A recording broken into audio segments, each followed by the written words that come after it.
Remember being 7 years old? Waiting for summer vacation felt like an agonizingly slow countdown. A single afternoon playing outside could stretch on forever.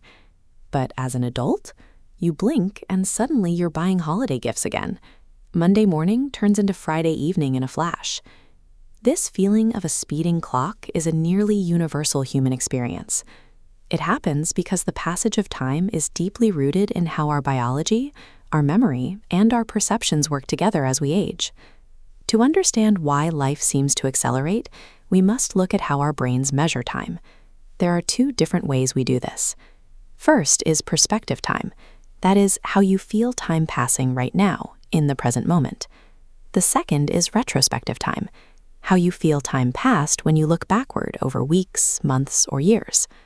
Interestingly, your experience of the present moment doesn't really change as you age.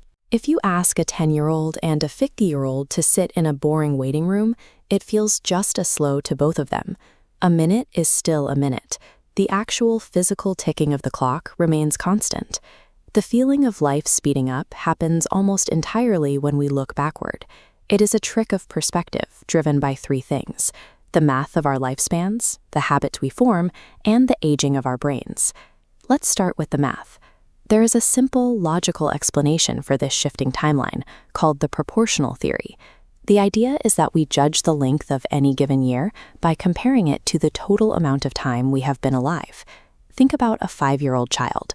A single year represents a massive 20% of their entire existence. But watch what happens as that child turns 50. Now, a single year is just 2%. The baseline we compare it to has grown enormously. Mathematically speaking, every new year you live is progressively diluted by the weight of your past. Because your brain has a much larger database of years to compare the current one against, the present year naturally feels much shorter. The math makes sense, but it doesn't tell the whole story. In the late 1800s, philosopher William James pointed out another major factor. Our brains rely on new experiences to mark the passage of time. Your brain is an incredibly efficient recording device. When you are young, almost everything is new. Seeing snow for the first time, learning to ride a bike, and meeting new friends. Because everything is fresh, your brain works overtime, taking thousands of rich, detailed snapshots. When you look back at that massive pile of data, it makes the year feel incredibly long.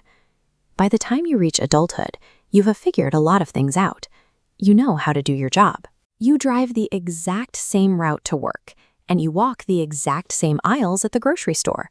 Because your brain has seen all of this before, it doesn't want to spend energy recording the details. It already knows the route perfectly. So it shifts into autopilot. Instead of capturing thousands of crisp snapshots, your mind simply and quietly lumps days, weeks, and even months together.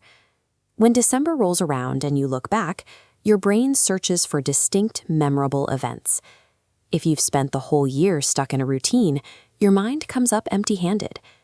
With fewer memory milestones to anchor your timeline, it feels like the year simply vanished. Beyond our habits, there are physical changes happening inside our heads. As we grow older, our brains literally begin to blur the edges of time.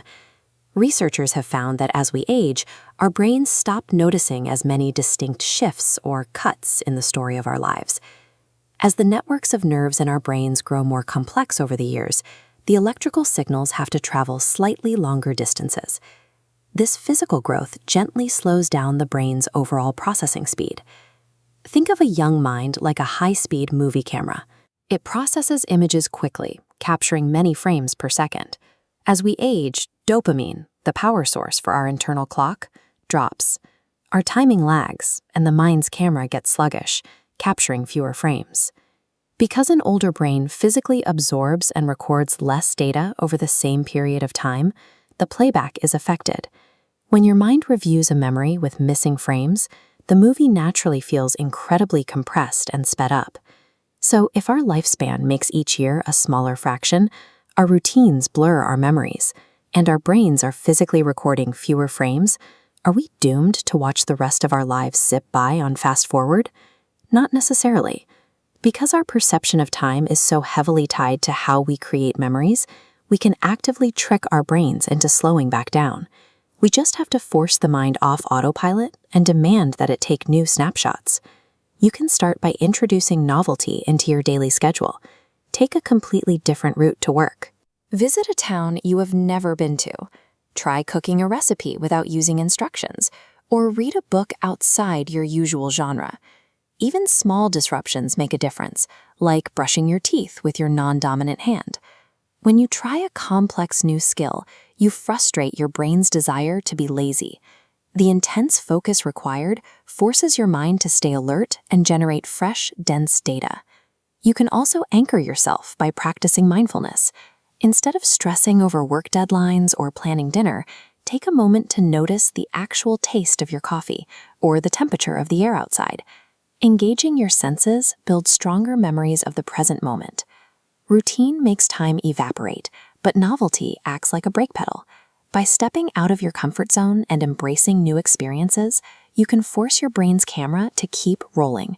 This keeps your years feeling just as wonderfully long as they did when you were a kid.